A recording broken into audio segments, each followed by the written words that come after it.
이어서 우리 두 번째 발제로 우리 김정민 박사님 모시고 광개토대왕 비문에 나타난 인명, 지명에 대한 분석 우리 청해 듣도록 하겠습니다. 네, 안녕하십니까. 저는 그 PPT를 준비했습니다. 제목을 광개토대왕 비문에 나오는 인명, 지명에 대한 분석이라고 했는데 제가 본 포인트는 뭐냐면요. 거기에 나오는 사람들의 인명, 지명입니다. 제가 봤을 때 삼국시대의 역사는요. 단일 민족의 역사가 아닙니다. 제가 그렇게 생각하는 근거는 바로 인명과 지명 때문이에요. 아마 우리가 오늘날 한민족이라는 하나의 민족이라는 정체성이 생긴 거는 고려시대 중기 이후부터일 겁니다. 우리나라가 이제 거의 유교를 어느 정도 철학 이념으로서 받아들이고 농경국가가 정착되던 시점, 그때부터, 그러니까 우리가 더 이상 이동 생활을 하지 않고 정착 생활을 하면서부터 생긴 것이지, 그 이전까지는 저 중앙아시아에 있는 다른 여러 국가들처럼 굉장히 다민족으로 섞여 있던 나라였을 것이라고 저는 생각합니다. 거기에 대한 근거가 바로 광개토대왕 비문, 그리고 그 외에 삼국사기 기록에 나오는 마찬가지로 기록을 기반으로 해서 그렇게 추정하게 됐습니다. 자, 이제 광개토대왕 비문인데요. 광개토대왕 비문은 시간 관계상 전부 다 보지 않고요. 일부만 제가 발췌해서 봤습니다. 아직도 좀 더 봐야 될 부분이 있기는 하지만 지금도 봐도 한눈에 딱 보고 이거는 어느 나라 사람이다 하고 알 수 있는 이름들이 굉장히 많이 나옵니다. 여기 보시면 저기 노란색으로 제가 칠해놨죠. 추모왕. 이게 이제 우리가 얘기하는 주몽이라는 고구려 시조 아닙니까? 이 주몽왕도 보면요. 우리가 추모라고도 씁니다. 주몽이라고도 쓰고 동명성왕, 동명왕이라고도 부르죠. 이거를 현재 우리나라 학계에서는 뭐 여러 가지 해석을 하는데, 뭐 동명왕 같은 경우는 부여의 이름을 뭐 오기했다, 뭐 따왔다 등등 여러 가지를 다 이야기하는데, 제가 봤을 땐요, 이거는 그냥 고구려가 있었던 지역인 만주라던가 몽골 지역 가면은 바로 해결이 됩니다. 왜? 그 지역 언어로 보면 이게 보여요. 무슨 말인지가.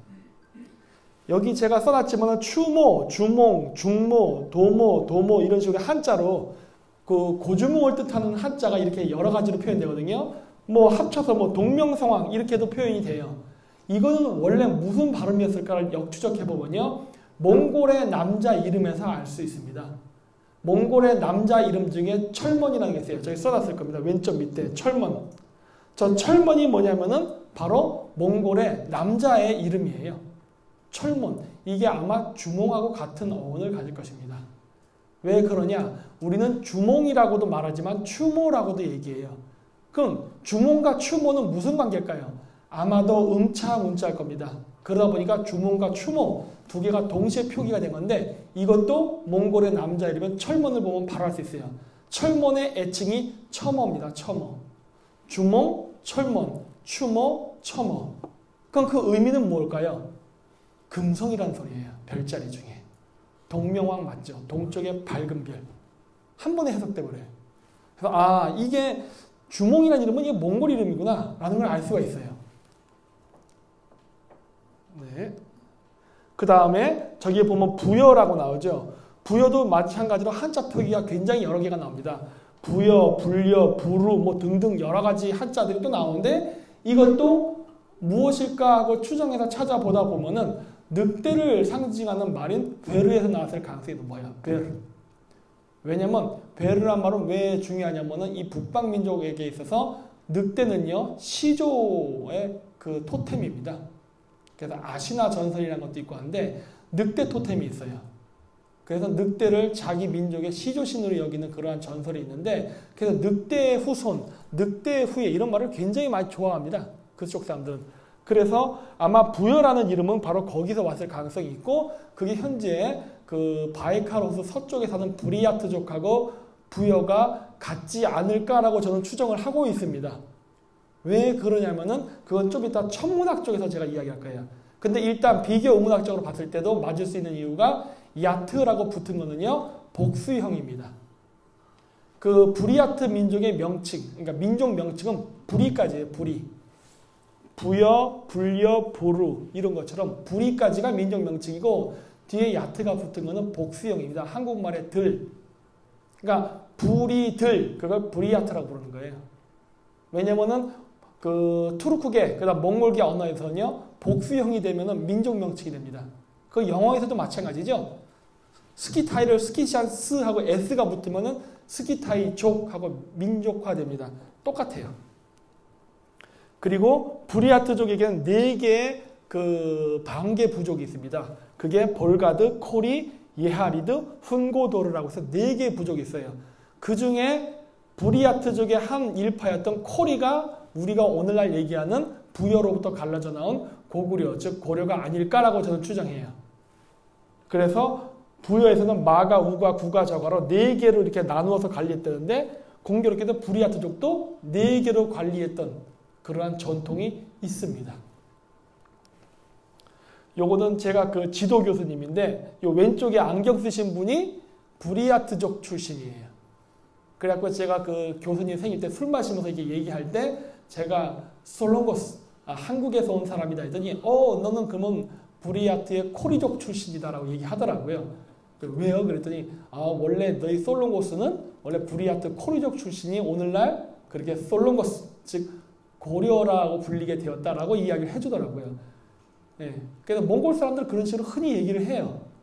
그러니까 지금 제가 이야기할 때 고구려랑 몽골을 지금 마음속에 염두하면서 들어주십시오. 왜냐하면은 제가 그렇게 생각하는 이유가 점점 증가하기 때문에 그래요. 단순히 언어만 비교하고 하는 게 아니라 나중에 다른 증거물도 제가 제시할 겁니다.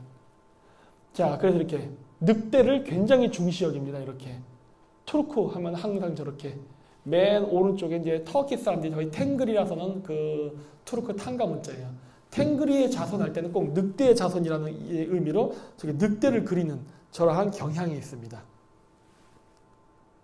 이렇게 늑대 머리를 저렇게 그 로마 제국들 이렇게 전쟁할 때 뭐 이렇게 들고 다니죠? 그런 것처럼 저렇게 늑대 머리를 조각해서 들고 다녀요. 왜? 자신들은 늑대의 후손이기 때문에 늑대와 같은 용맹함을 갖고 싸운다라는 의미로서 항상 저렇게 늑대 머리를 들고 전쟁에서 이렇게 우리 기수들이 깃발 들고 싸우듯이 하는 전통이 있거든요. 그래서 제가 부여라는 명칭이 늑대에서 왔을 것이라고 추정한 이유는 바로 이것 때문입니다. 그리고 이제 또 보면은 부여의 이웃민들이 외세에 유린되는 부여를 탈출해 옛 북부의 땅에 두망루를 세웠다라고 신당서에 써 있다는데 두망루가 뭘까 하는 거예요. 이것도 이게 한자를 보면은 이것도 음차 문자겠구나라고 추정할 수가 있어요. 그건 저게 무엇일까예요. 근데 이제 다른 문헌들에서 비슷한 한자 표기들을 다 이제 찾아보면 대망루, 대망로, 달말루 등등등으로 나옵니다. 그래서 제가 보고 추정한 게 뭐냐면 이것은 투무르, 몽골어로 그 다음에 투르크계 언어로 티무르를 음차한 문자가 아닌가라고 보는 거예요. 네. 그게 고구려에서 뭐 첫 연호 다몰이라는 것과 어원을 같이 한다라고도 저는 봅니다. 그러니까 뭐 우리나라에서는 어떤 제야학자들이 뭐 다모를 갖다가 되문다 뭐 어쩌자 하는데 그건 현대 한국어죠. 고대 2000년제에도 되문드라는 단어가 있었는지는 모릅니다. 하지만 여러 중앙아시아 민족들의 그 여러 언어들을 분석해 보면요, 그 한국어의 다모는요 투무르 혹은 티무르에서 왔을 가능성이 높아요. 그리고 그 사전적 의미는 철입니다. 철, 쇠. 그럼 왜 고구려의 국가 연호를 철이라는 의미로 썼을까? 즉 티무르. 그 이유는요, 천문학적으로 지금의 세기가 철의 시대이기 때문에 그래요. 네. 그 태양이 지나가는 그 황도 12궁의 그 별자리 시대가 있는데 지금은 물고기 자리 시대, 이제 곧 물병 자리 시대죠 지금은. 이런데 12개의 별자리를 지나가는데 그거를 4등분을 해가지고 봄, 여름, 가을, 겨울이라고 그러는데 주역에서도 그런 얘기 하지 않습니까? 우주의 봄, 여름, 가을, 겨울. 그 이야기를 금속으로 연금술에서 표현할 때는 금의 시대, 은의 시대, 동의 시대, 철의 시대라고 불렀어요. 지금이 철의 시대입니다. 즉 티무르 시대죠. 고구려가 건설된 시기가 철의 시대였기 때문에 즉 다물이라고 연호를 쓴 게 아닌가라고 저는 추정을 합니다. 왜? 연호라는 건 시간에 대한 개념이거든요. 네.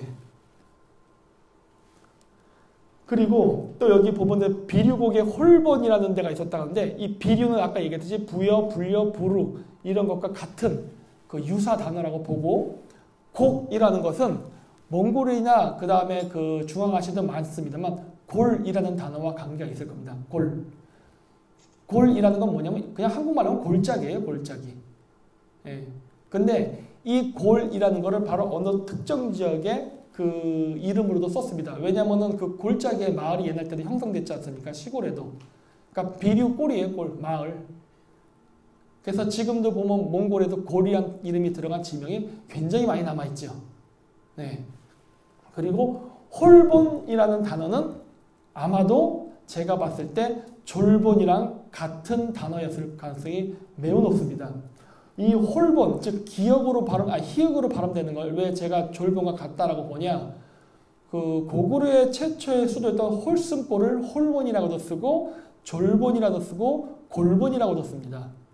즉 희역 발음, 기역 발음, 지읒 발음이 다 나타나요. 그러면 이것은 무엇일까 하는 거예요. 역사학자에 따라서는 그거를 옥이라고도 얘기하는데 저는 옥이라고 보지 않습니다. 그건 사투리라서 그런 거예요. 우리가 같은 나라에도 사투리가 있죠. 지금은 표준어가 있지만 저 당시엔 표준어가 없었거든요. 그러다 보니까 지방에 따라서 누구는 기역 발음으로, 누구는 희읍 발음으로, 누구는 지읒 발음으로 한 겁니다. 대표적인 게 뭡니까? 조지 워싱턴 할 때 조지. 그거 동유럽에서 뭐라 발음합니까? 게오르기. 지읒의 기역화 현상입니다. 그리고 또 헤라클레스 희읍 발음 나죠? 그 동유럽에서 뭐라고 합니까? 게라클이라고 합니다. 기역하고 희역이 왔다 갔다 해요. 이거는 단순히 인도 유럽어가 아니라 중앙아시아도 마찬가지입니다. 그 조선하고 관계가 있는 주스라는 단어가 있는데 이 주스라는 단어를 카자흐스탄에서는 주스, 우즈베키스탄에서는 우스, 이응으로 표현합니다. 그리고 헝가리에서는 구스라고 발음해요. 기읍, 지읒, 이응 같은 패턴으로 나타나요. 따라서 홀본이라는 것은 졸본하고도 관계가 있습니다. 물론 여기서의 졸본이 고구려의 졸본은 아닐 거예요. 왜? 지명은 유목민이 이동함에 따라 이동하니까 그 여러 지명 중에 하나였을 가능성이 있어요. 하지만 어쨌든 그렇게 추측이 가능합니다. 그래서 그 유리왕, 고구려 2대 유리왕도 이 유리란 이름도 음차 문자일 가능성이 있어요. 왜냐하면은 이 유리라는 발음이 전 세계에 굉장히 많이 펼쳐져 있습니다. 그 유목민족의 언어 속에. 그게 우리나라 사람들 중에 제일 쉽게 아시는 게 바로 누르하치예요. 누르. 그 다음 지금 현재 카자흐스탄의 대통령 누르술탄 나제르바예프에서 누르라 그래요. 누르라는 이름을 굉장히 많이 써요. 뭐 나리만이라는 이름도 있어요. 나리라는 이름도 있는데 이 단어의 뜻이 무엇이냐? 햇살을 상징합니다. 이렇게 어떤 구름 사이로부터 쫙 나오는 빛 있죠? 그거를 뜻해요. 네. 그리고 다른 몽골 이름으로는 호수를 상징하기도 합니다. 노르. 그래서 두 가지 가능성을 전 다 보고 있어요. 왜냐하면은 주몽의 어머니가 하백의 딸 아닙니까? 그 호수를 지켰던. 그래서 그것과 관련이 있거나 아니면 천송 강림 사상에 의해서 태양으로부터 내려온 햇살, 즉 태양왕이라는 의미로 쓰였을 가능성. 둘 다를 저는 추정해보고 있어요. 그리고 여기 대주류왕이라고 썼는데 대주류왕을 대무신왕이라고 부릅니다. 고구려의 3대 왕이가 그렇죠? 그럼 대무신왕은 누굴까요? 이건 우리 징기스칸의 예전 이름 태무진하고 관계가 있어요. 대무신, 태무진. 태무진이라는 이름 자체가 대무신의 그 음차 문자일 가능성이 높아요. 즉 태무진이라는 이름은 그 12세기 징기스칸에게 그 붙여진 이름 이전에도 이미 고구려에 즉 거의 뭐 한 1000년 전 이전부터 오랫동안 쓰여왔던 이름일 가능성이 매우 높습니다. 그게 나중에 징기스칸한테도 붙여진 이름이 됐고요. 그리고 또 뭐가 있냐면 삼국사기에 보면은 뭐 121년 고구려가 후한과 충돌할 때 부여왕 위구태가 현도성을 침공한 고구려의 군사를 공격하여 현도성을 구원한다라고 해서 뭐 삼국사기에 기록되어 있는데 부여의 왕자 이름이 위구태입니다. 그 이 위구태가 뭐냐는 거예요. 이거 오고타이 아닙니까? 오고타이예요. 그냥 그대로. 지금도 태라는 발음은 타이라고도 발음합니다. 여진족 기준으로 봤을 때. 우리가 쓰는 한자 발음은 지금 중국식, 한국식, 일본식이라고 이야기를 하지만 좀 더 근원적으로 가면은 한국은 당나라식이고 일본은 당나라 송나라가 섞인 옛날 발음을 받은 거고 이제 지금 현재 중국에서 쓰는 거는 여진족 발음을 많이 배경으로 해서 만들었죠. 그렇기 때문에 위구태라는 발음은요. 한국 발음으로 읽으면 안 읽혀요. 즉 당나라 한자 발음식으로 읽으면. 하지만 중국식 한자로 해서 읽어보면은 즉 여진족 발음이죠. 오고타이라는 발음이 나타나요. 그래서 오고타이 한국, 그 징기스칸 12세기에 있었던 오고타이 한이라는 이름도 이미 부여에서는 나타난답니다. 부여가 고구려의 전신 아닙니까? 모태국가. 근데 고구려 왕 이름에서도 몽골의 이름들이 흔적이 보이는데 부여에서도 마찬가지로 이게 보인다는 거예요. 여기가 12세기 몽골 제국의 왕들의 이름이 죄다 고구려 부여 왕들의 이름하고 똑같네? 라는 결론에 도달하는 거예요. 특이하다라는 걸 알게 됐죠. 자, 그래서 그러면 고구려의 지배 계급은 누구였을까 하는 거예요. 여러 가지 정황적 증거로 봤을 때 몽골계가 상당히 많았습니다. 뭐 그렇다고 낙담하지 마십시오. 몽골어도 이렇게 연구하다 보면요, 몽골어랑 한국어가 굉장히 닮아 있어요. 주로 평안도랑 함경도 사투리랑 닮아 있습니다. 아무래도 민족의 이동 때문에 지리적 거리가 멀어지면 언어적 거리도 같이 멀어져요. 근데 함경도라든가 평안도 사투리를 보면은 굉장히 몽골어랑 닮아 있습니다. 사투리 기준으로 봤을 때. 자, 그래서 홀승골이라는 거는 아까도 얘기했듯이 졸본, 골본, 홀본, 지읒, 기읒, 이응 계열 발음으로 세 가지 패턴을 보인다는 거예요. 그리고 이것이 중앙아시아나 다른 지역에서는 졸본, 숄판, 철먼, 솔로몬, 하얼빈, 일본 등등의 발음으로 파생이 됩니다. 일본이 백제로부터 나왔다는 얘기 많이 하잖아요. 졸본. 그러니까 일본이란 국명 자체가 졸본인 거예요. 어떻게 보면은. 동쪽을 뜻하는. 그리고 숄판, 솔빈. 고구려에서도 나오죠. 이게 다 금성을 뜻하는 졸본이라는 단어의 여러 한자 표기, 방언, 사투리 계열들이에요. 어원은 하나로 가져갑니다. 그래서 같은 계열의 발음이 여러 가지 현재 파생돼서 지금 우리 전 세계에 퍼져 있는 걸 알 수 있어요. 이 발음 규칙 개념을 그대로 해서 다시 이렇게 보면은 고구려의 첫 수도의 이름이 홀승골이었다고 하는데 몽골에는 헙수굴이라는 지명이 있습니다. 바로 샤먼의 성지죠. 물론 이 헙수굴이 고구려의 수도는 아니었을 거라 봅니다. 왜? 이건 서쪽 끝이니까. 동쪽 끝에도 헙수굴이라는 지명이 있어요. 이 만주랑 내몽골 국경 사이에. 아마 전 그게 홀승골이 아니었을까. 초기 고구려 시대 때라고 추정을 합니다. 근데 어쨌든 간에 중요한 건 뭐냐. 유목민족은 자신이 이동을 하게 되면 이동한 지역에 자기가 살던 고향 땅의 지명을 가지고 함께 이동합니다. 그래서 이런 현상이 발생하는 거예요. 그래서 삼국사기나 이런 역사서에 써있는 지명을 고착된 개념으로 보면은 문제가 생깁니다. 왜? 유목민은 그렇게 하지 않아요. 우리는 고대사를 바라볼 때 유목민의 관점에서 보려고 해야지 농경민의 관점에서 보려고 하면은 고대사 해석에 완전히 오해가 생깁니다. 이동의 역사예요. 미국의 뉴욕은 원래 뉴욕에서 온 지명이죠. 뉴 오를레앙은 오를레앙에서 온 거예요. 그렇죠? 이런 식으로 미국인들도 영국에서 넘어올 때 자기 지명을 갖고 넘어왔어요. 그건 당연한 거예요. 전 세계가 다 그럽니다. 이건 사실 어떻게 보면 특별한 일도 아니에요. 그래서 요거 이게 통과할게요. 자, 그러면 이제 범어잔명. 아까 여기 그 팜플렛에도 나왔습니다만 그 범어잔명에 보면 뭐라 나오냐? 티베트 사람들은 고구려 사람들은 무크리라 불렀다고 합니다. 여기 무크리 두 번째 줄에 나옵니다.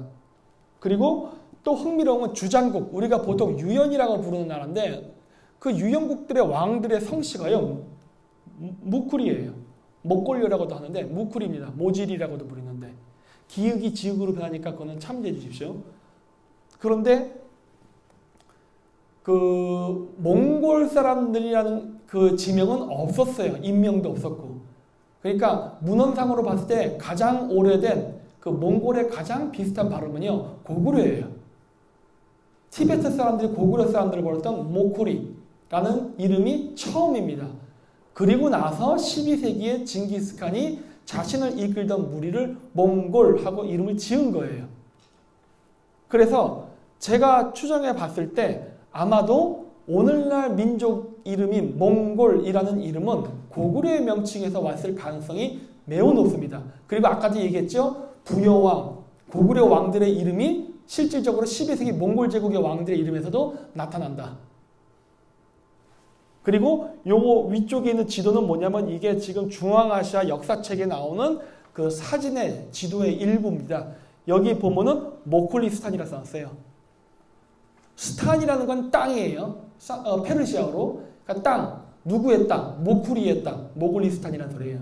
이 모골리스탄이 누구냐? 몽골입니다. 몽골을 중앙아시아 사람들은 모쿠리라 불렀어요. 근데 아까 똑같잖아요. 결론은. 즉 몽골이 누구냐? 모쿠리. 즉 고구려라는 소리예요.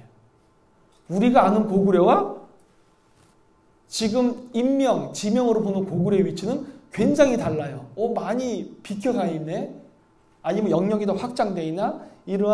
그러한 생각을 하게끔 만들죠. 자, 왼쪽에 있는 그림은 수메르의 씨름하는 장면, 그 다음에 그 오른쪽은 타타르족들이 씨름하는 장면, 그 다음 오른쪽 위는 고구려 씨름도, 그 다음 그 밑에는 카작인들이 씨름하는 장면입니다. 그 씨름은 전 세계 여러 군데 있는데 일본 스모는 그냥 서로 밀지요. 그리고 그 몽골의 씨름은 약간 레슬링 같습니다. 그런데 투르크족 계열의 씨름은요, 삿발을 잡습니다. 지금 제가 보여드린 저 씨름이 다 삿발을 잡고 하는 씨름이에요. 삿발 잡고 하는 씨름은요, 한국에만 있는 게 아니에요. 카자흐스탄, 키르기스탄, 타타르스탄, 그 다음에 중동, 과거 수메르, 그러니까 이라크 지역, 이런 데까지 광범위하게 펼쳐져 있었어요. 즉, 유목민족 문화권에서 광범위하게, 그것도 투르크족 계열로 있었습니다. 그러니까 한민족은 그 투르크족 문화를 많이 받았던 걸 알 수 있어요. 이게 동영상이 나올지 모르겠는데, 이게 안 나오는군요. 안타깝네요. 이게 그래서 제가 씨름하는 장면을 보여드리려고 했는데 동영상이 호환이 안 되다 봅니다. 이것은 고구려 왕족들의 복장이죠. 고구려 왕족들의 이 복장을 보면은 오른쪽에 보이는 암각화, 저 카자흐스탄입니다. 카자흐스탄에 있는 왕녀의 복장하고 매우 닮았다는 걸 볼 수 있어요. 그렇죠? 그러니까 이 고구려의 지명이 몽골하고 관계가 있다라는 결론에 다다르게 됐는데 왜? 인명과 지명과 국명이 몽골어에 기반을 두고 있다는 걸 알았거든요. 근데 실질적으로 발견되는 암각화도 보면은 그것과 매우 깊은 관계가 있다요. 고구려 왕비의 그 복장과 중앙아시아 왕족의 복장이 닮아 있습니다. 그것뿐만 아니라 머리에 깃을 꼽는 문화도 물론 똑같죠. 거기에도 똑같이 합니다. 또 이 고구려, 왼쪽이 고구려 게마무사의 벽화인데 오른쪽이 그 중앙아시아 그 기마무사의 암각화예요. 저 기마무사 머리 쪽 보십시오. 뭔가 양쪽에 뿔처럼 올라와 있는 게 보이시죠? 고구려 게마무사의 헬멧하고 닮아 있지 않습니까? 투구랑. 그게 묘사되어 있다는 게 보이죠? 좀 더 적나라하게 가보죠. 왼쪽이 중앙아시아 칸글리 기마무사의 복장입니다. 가운데가 가야, 오른쪽이 고구려예요. 어때요? 똑같죠? 그냥 똑같아요. 이게 되게 중요합니다. 왜 중요하냐면요. 여러분, 과거에는요, 대장장이는 귀족이었습니다. 조선시대 때야 기술자를 첨대했지만, 고대시대 때는요, 제철을 다루는 사람은요, 왕족이었어요. 귀족이었고. 왜? 철기는 무기로 쓰일 수 있고 화폐로 쓰였기 때문에 그래요. 그래서 이 철을 가지고 어떤 물건을 만들고 그걸 입는 사람은요, 왕족이나 귀족이 아니면 불가능합니다. 그런데 이 고구려라던가, 그러니까 고구려, 백제, 신라, 이 귀족 계급들이죠. 이 사람들의 기마무사들의 복장과 이 중앙아시아 기마무사들의 복장이 같다는 것은 이들이 한 혈통일 가능성이 매우 높다는 것을 방증합니다. 왜냐? 여러분, 저 당시의 제철 기술과 저러한 저 갑옷을 만드는 기술은요, 오늘날 치면은 미국의 F-22 기술입니다. 저거를 수출을 할 리가 없어요. 미국의 F-22 수출 안 하죠? 나중에 더 좋은 거 나오면 수출할 수도 있어요. 절대 안 합니다. 이게 같다는 소리는요, 저 지배 계급은 한 가족이라는 소리예요. 오늘날은 우리가 역사를 해석할 때 민족사관으로 해석합니다. 하지만 여러분 잘 보십시오. 모든 고대 역사서는 왕조사관입니다. 누구의 아들이 뭐를 계승하고 누구의 아들이 태자가 되고 왕조사관이에요. 민족사관 아니에요. 그렇기 때문에 오늘날의 민족사관의 가치로 고대사를 바라보면 안 됩니다. 왕조사관의 가치에서 바라봐야 돼요. 따라서 우리가 바라보는 민족사관의 틀을 깨고 왕조사관이라는 관점에서 고대사를 바라보게 되면은 중앙아시아의 여러 유목민족 국가들과 고구려, 백제, 신라 3국의 모든 국가들의 왕실은 한 혈통이라는 걸 알 수 있게 된다는 거예요. 피지배계급은 모르겠습니다. 하지만 지배계급 기준으로 봤을 때는 한 혈통에서 왔다 해요. 그리고 우리나라에도 최씨부자 이야기가 있죠. 똑같은 이야기가 당연히 몽골에도 있습니다. 뭐였냐면은 배다른 형이 혼자 밥을 막 먹으니까 징기스칸이 화가 나서 형을 활로 쏴 죽여버립니다. 그러자 징기스칸의 엄마에도 후얼룬이 나머지 5 아들, 저기 사진에 보이죠? 데려다 놓고서 교훈 이야기를 해요. 화살을 하나씩 부러뜨려봐라. 그래서 부러지니까 이번에는 5 묶음을 한 번에 부러뜨려봐라 해서 안 부러지니까 너희들이 지금 이렇게 사막에서 분열되면 다 죽는다. 따라서 앞으로 남은 형제라도 이렇게 5개의 화살처럼 힘을 합쳐라. 라고 해가지고 5개의 화살이라는 교훈을 줬다고 해요. 그게 바로 징기스칸의 엄마인 후얼룬이 했다는 건데, 물론 징기스칸 어머니의 이 이야기는 그 이전 알랑과 이야기까지 거슬러 올라갑니다. 근데 이것과 똑같은 이야기를 징기스칸 이전에 누가 했느냐? 영계소문이에요. 영계소문이 죽기 전에 아들 3명 앉혀놓고 뭐라 그럽니까? 화살 하나씩 두고 부러뜨리라 그리고 3개 동시에 주고 부러뜨리라 그랬죠. 똑같은 유언을 했죠. 그 유언을 그대로 몽골도 계승했다는 거예요. 아, 여기서도 또 몽골과 고구려가 겹쳐지네 라는 게 보입니다. 물론 그 이전으로 가면 모용이라고 해서 이제 파미르에 있었던 나라의 이야기도 나오고, 뭐 일본의 모리모토 나리 가문도, 왜냐면 모리모토 나리가 저게 도레인 집단이거든요. 똑같은 이야기라고 저 유럽의 로스차일드 집안도 똑같은 유언을 하죠. 네. 그리고 또 있는데 왕족 외에 이제 귀족들도 보면요, 살수대첩의 영웅인 을지문덕 이름도 딱 보는 순간 바로 이 사람은 부리아트 사람이라는 걸 알 수가 있어요. 아, 잘못 얘기했습니다. 몽골 사람. 왜? 우리나라에는 을지라는 성씨가 존재하지 않지만 몽골에는 있습니다. 올지라는 성씨가 지금도 존재해요. 몽골에 있는 제 친구의 이름이 올지바야르예요. 을지문덕은 바로 현재 몽골 이름으로 해석하면 올지모돈입니다. 그거를 한자 표기로 하니까 을지문덕이 됐을 거예요. 모돈이라는 이름은 여러분도 알아요. 그 흉노의 왕이었던 묵돌손우 있죠? 묵돌의 다른 발음이, 몽골 발음이 모돈입니다. 카작식 발음은 모테예요. 모테, 모돈, 묵돌 다 같은 이름에서 유래해요. 그게 바로 을지문덕의 원 발음일 겁니다. 그리고 온달이 있죠. 바보 온달. 저거 온달은 바보가 아니었을 겁니다. 그게 아니라 온달이 외국인이었을 거예요. 바로 부리아트 남자의 이름 온다르입니다. 온달. 지금도 온다르예요. 뭐 부리아트, 바이카로스에서는 부리아트족 가면은 그 부리아트족 남자 중에 온다르라는 성씨를 가진 사람 무진장 많습니다. 거기서 왔을 거예요. 부리아트족 남자가요, 키가 어마어마합니다. 2m의 장신이에요. 그런 사람이 칼을 휘두르면은 당연히 남쪽의 체구 작은 일본인이나 중국인들은 날라갔겠죠. 그러니까 어마어마한 장수였어요. 그러니까 바보 온달이라는 그 별명이 붙은 이유는 이 외국인이 고구려 땅에 살면서 고구려가 언을 하니까 애들이 놀렸겠죠. 진짜 IQ가 떨어지는 바보가 아니라, 그러니까 평강공주가 바보 온달하고 결혼한 이유도 뭡니까? 싹이 보이니까 어떻게 보면은 한국말, 즉 고구려를 가르쳐서 장수 만들어준 거예요. 그 이야기예요, 원래는. 그래서 보십시오. 콩고르올 온달. 그렇죠? 온달이라는 성씨는 지금도 존재합니다. 그렇죠? 그래서 이렇게 고구려는 보면 다민족 국가였다는 게 벌써 이름에서 다 나타나요. 그리고 이제 제가 몽골하고 고구려를 자꾸 일치해서 보는 이유가 있습니다. 바로 일식 기록이에요. 삼국사기는 정사 맞죠, 우리나라에서? 저는 지금 야사를 이야기하지 않습니다. 삼국사기에는 일식 기록이 있어요. 근데 일식 기록을 보면 이상한 기록들이 나옵니다. 자, 일식은 이렇게 되는 걸 얘기하는 거예요. 완전 일식이란 건 저 까만 점 가운데 보이는 지점, 이게 부분적으로 그림자가 지는 거를 부분 일식이라고 하죠. 이런 식으로 그 일식이라는 건 태양과 달과 지구가 일직선이 됐을 때 나타나는 그림자인데, 달의 그림자인데, 그 그림자는요 아무 데서나 볼 수 있는 게 아니라 특정 지역에서만 보입니다. 특정 지역에서만. 왜? 지금 저렇게 보이다시피 그림자가 안 지는 지역에서는 볼 수가 없어요. 그렇다면 삼국사기에 기록해놓은 일식 기록은 뭘까요? 거기서 봤으니까 그걸 기록했겠죠? 자, 그렇다면 우리는 그걸 보는 거예요. 제가 왜 이 이야기에 굉장히 중심을 갖느냐. 여러분, 역사 기록은요, 처음부터 날조입니다. 역사는 승자의 기록이기 때문에 패자의 입장으로 쓰지 않아요. 쓸 때부터 50% 거짓말이에요.